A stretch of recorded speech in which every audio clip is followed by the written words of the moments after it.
ale proste jeho posadnutosť s touto ruskou rúrou, to už má ako trošku taký, akoby, že taký erotický vzťah, alebo ja tomu nerozumiem proste.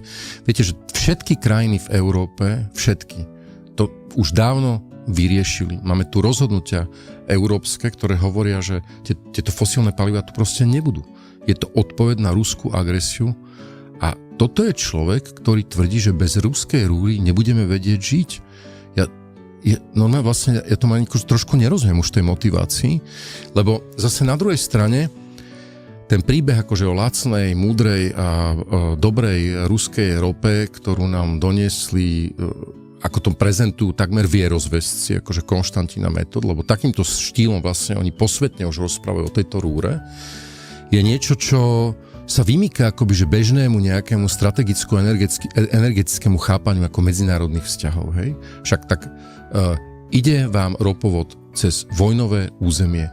Rusko dobíja Ukrajinu 5. rok. Odtiaľ vám ide ropovod. Ste politik.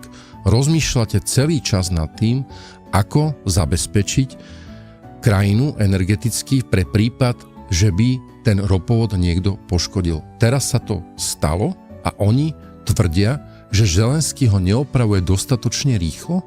Ani jediný krát, ani jedným slovom nespomenul Fico a celá tá jeho kumpánia divná Bodorovská, že kto ten ropovod poškodil.